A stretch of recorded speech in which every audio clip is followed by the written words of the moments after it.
Code attach with the margin. Okay, कौन सी condition है कि अम्लाइकल कोड मार्जिन से जुड़ गई। चलो थोड़ी सी बात कर लेते हैं प्यारे दोस्तों। मैंने प्लेसेंटा कई बार डीप में पढ़ा रखा है। ये होता है प्लेसेंटा, ये मैटरनल सरफेस होती है जिसको अपन डेसिडुआ के नाम से जानते हैं। ध्यान रखिएगा, वो मैटरनल सरफेस होती है जिसको अपन डेसिडुआ के नाम से जानते हैं। किसके नाम से जाना जाता है? डेसिडुआ। तो अगर मैं बोलूं तो ये आपके सामने क्या है? डेसिडुआ देखने को मिलता है। और डेसिडुआ में ये ब्लड के कलेक्टेड पोर्शन होते हैं, इनको बोलते हैं कोटिलिडोन्स। अरे इनको किसके नाम से जाना जाता है? तो ध्यान रखिएगा सर, इसको कोटिलिडोन्स के नाम से जानते हैं। कोटिलिडोन्स की संख्या ये क्या देखने को मिलता है? कोटिलिडोन्स कितने होते हैं? कोटिलिडोन्स तो 15 से 20 कोटिलिडोन्स होते हैं। इधर से प्यारे दोस्तों ये क्या देखने को मिलता है? तो इसे बोलते हैं कोरियन। फीटल सरफेस को कोरियन बोलते हैं। कोरियन से निकल के आती है ये विलई। प्यारे दोस्तों, जो स्ट्रक्चरल एंड फंक्शनल यूनिट बनेगी प्लेसेंटा की, बीच में सबसे बड़ी विलई है उसको कोरियोनिक फ्रंडुसम, और साइड में जो छोटी है उसको कोरियोनिक लीव कहते हैं। ध्यान रखिएगा, ये स्ट्रक्चर को आपने नाम दे दिया विलई। क्या नाम दे दिया? विलई। और विलई की संख्या कितनी है? तो 45 से 60 विलई होती है। तो कुल मिलाकर के अपन बोल सकते हैं कि एक कोटिलिडोन्स लगभग 3 से 4 विलई को ब्लड सप्लाई देगा। ठीक है, अब इनमें आपके फ्रंडुसम वगैरह देखने को मिलता है, हाफ बोर सेल देखने को मिलता है, इंटरविलस स्पेस होता है जिसे लेकुनर स्पेस कहते हैं, वो सब चीजें हमें अभी उनसे कोई मतलब नहीं है। इसके कॉर्नर पे एक जो मार्जिनल लाइन पाई जाती है प्यारे दोस्तों, अरे ध्यान रखिएगा, उसको आप क्या बोला जाता है? उसको निटाबुक लेयर बोला जाता है। ध्यान रखिएगा, जो आपको कोरियन को एमनियन में घुसने से रोकता है या कोरियन को डेसिडुआ में घुसने से रोकने वाली लेयर का नाम क्या है? तो सर इसको बोला जाता है निटाबुक। इसको क्या बोला जाता है? निटाबुक लेयर के नाम से जाना जाता है। अगर मैं आपसे बोलूं कि ये निटाबुक लेयर एब्सेंट होगी तो क्या कोरियन मैटरनल सरफेस में जाएगा? जाएगा। अब ध्यान रखिएगा, अगला आपसे पूछा जाता है इनके सेंटर पोर्शन से कौन निकलती है? अम्लाइकस निकलती है। ये आपकी क्या देखने को मिलती है? तो ध्यान रखिएगा, इसको बोला जाता है अम्लाइकस। अरे इसको क्या बोला जाता है? अम्लाइकस या अम्लाइकल कोड। क्या बोला जाता है? ये अम्लाइकल कोड है। और अम्लाइकल कोड जैसे ही प्लेसेंटा के अंदर घुसेगी, अंदर घुसने के बाद ये बाइफरगेट होती है। अरे ये अंदर घुसने के बाद ही तो ये किस में बाइफरगेट हो रही है? आपके विलस वाले एरियाज में हो रही है या नहीं हो रही है? हो रही है। तो ये ऐसा नजारा देखने को मिलता है। It is a normal type of placenta. लेकिन अब डिसऑर्डर के लिए सुनना शुरू करो। अगर मैं प्यारे दोस्तों आपको वो अम्लाइकल कोड के डिसऑर्डर बताऊं, अम्लाइकल कोड में क्या डिसऑर्डर हो सकता है? तो एक होता है जिसको कहते हैं शॉर्ट कोड, एक होता है जिसको कहते हैं लॉन्ग कोड, एक होता है जिसको बोला जाता है फॉल्स नोड, फॉल्स नोड, एक होता है जिसको बोला जाता है ट्रू नोट। अरे ये क्या बोला जाता है? ट्रू नोट के नाम से जाना जाता है। ध्यान रखिएगा, नेक्स्ट इंपोर्टेंट चीज की कंडीशन को आगे की तरफ अगर अपन देखें, अगर नेक्स्ट इंपोर्टेंट कंडीशन को अपन आगे की तरफ देखने की कोशिश करें प्यारे दोस्तों, ध्यान रखिएगा कि शॉर्ट है, लॉन्ग है, फॉल्स है, ट्रू है। इसके अलावा आपके अंदर क्या देखने को मिलता है? तो battle door placenta, battle door placenta देखने को मिलता है। और एक आपके सामने नाम आता है जिसको बोलते हैं विलामेंटस। क्या बोलते हैं? विलामेंटस प्लेसेंटा। नाम के अंदर प्लेसेंटा लिखा हुआ है, लेकिन ये डिसऑर्डर अम्लाइकल कोड के देखने को मिलते हैं। नॉर्मल अम्लाइकल कोड की प्यारे दोस्तों लेंथ होती है 30 से लेकर के 100 centimetre, on and average 50 centimetre.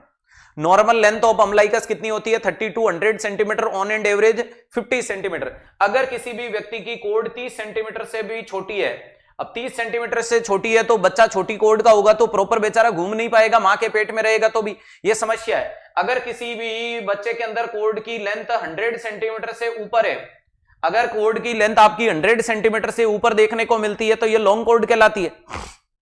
ये कंडीशन क्या देखने को मिलती है? तो इसको लॉन्ग कोड बोलते हैं। फॉल्स नोड का मतलब उस कोड को कवर करने के लिए एक वास्टन जेली होती है जो उसको इंजरी विंजरी से बचाने के लिए होती है। अगर वो जेली का गुच्छा हो, वो हमें यूएसजी के दौरान लगेगा कि कोड में गांठ पड़ गई, कोड में गांठ पड़ गई, लेकिन ये सच्ची नहीं, ये झूठी गांठ है, इसके लिए फॉल्स नोड बोलते हैं। तो ये किसके कारण बन रही है? Due to Wharton jelly, due to Wharton jelly. अरे ये किसके कारण देखने को मिलती है? तो ध्यान रखिएगा, ये वास्टन जेली के कारण देखने को मिलती है। किसके कारण देखने को मिलती है? तो वेरी इंपॉर्टेंट चीज है कि वास्टन जेली के एक्युमुलेशन होने के कारण फॉल्स नोड है। वहीं पे ट्रू नोड का मतलब वास्तविकता में आपकी ये अम्लाइकल कोड है प्यारे दोस्तों, अगर उसमें नोड आ जाए, अम्लाइकल कोड में ये नोड आ जाए तो ये ट्रू नोड कहलाता है। बेटल डोर प्लेसेंटा का मतलब क्या देखने को मिलता है प्यारे दोस्तों? अगर अपन बात करते हैं बेटल डोर प्लेसेंटा का मतलब नॉर्मली प्लेसेंटा में अम्बिलिकल कॉर्ड घुसती है सेंटर से, लेकिन अगर वो मार्जिन से अटैच हो जाए, कॉर्ड अटैच विथ मार्जिन, यहां क्या देखने को मिलती है? Cord attach with margin.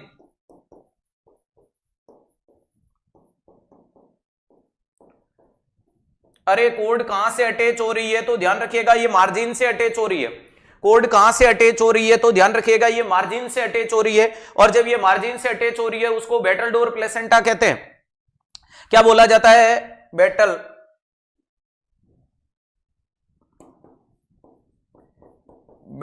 Door. चलो ध्यान रखिएगा, अगला नाम है विलामेंटस। विलामेंटस का मतलब umbilical cord vessels bifurcate before entering. Normally पहले एंटर होता है, फिर वेसल्स बाइफरगेट होती है, लेकिन अगर वो घुसने से पहले ही बाइफरगेट हो जाए उसको अपन विलामेंटस के नाम से जानते हैं। तो ध्यान रखिएगा यहां क्या बोलोगे? Umbilical vessels, umbilical vessels bifurcate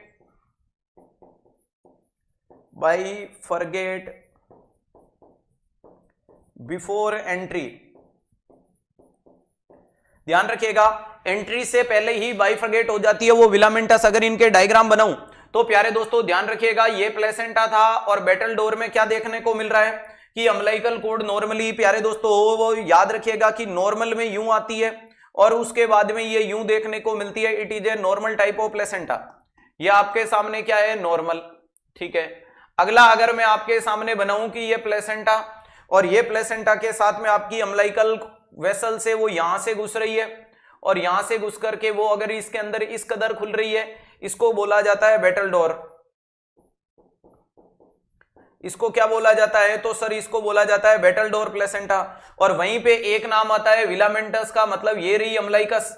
अरे ध्यान रखिएगा ये आपके सामने कॉर्ड आ रही है, ये कॉर्ड आ रही है, और ये कॉर्ड यहीं से बाइफरगेट हो गई।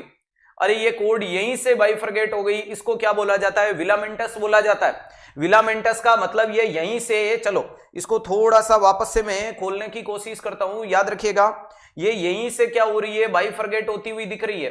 अरे यहां से बाइफरगेट हुई या नहीं हुई? हो गई। तो ये बाहर से ही बाइफरगेट हो गई, इसको विलामेंटस बोला जाता है। तो लास्ट वाले को क्या बोला जाता है? विलामेंटस।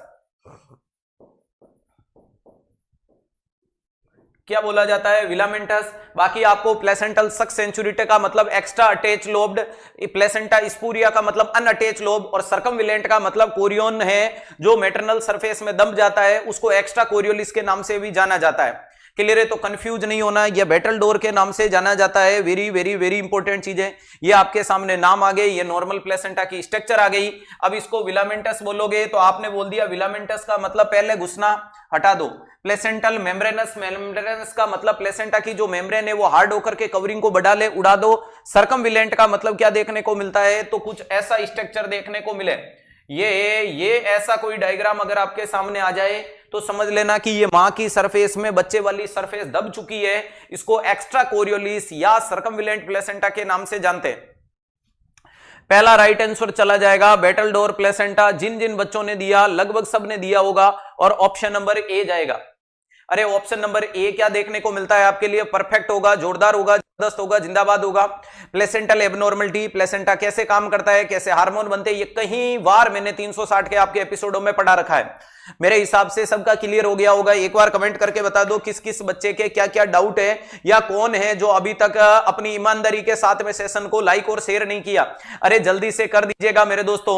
वो कहते हैं ना, माजी तेरी कश्ती के तलबगार बहुत हैं, कुछ इस पार तो कुछ उस पार बहुत हैं। जहां खोली है तूने शीशे की दुकान, वहां पत्थर के खरीदार बहुत हैं। और डेफिनेटली प्यारे दोस्तों पत्थर के बहुत सारे खरीदार होंगे, लेकिन उन सारे खरीदारों को बोल देना कि तुम अपनी जलन बरकरार रखना, हम अपने जलवे बरकरार रखेंगे।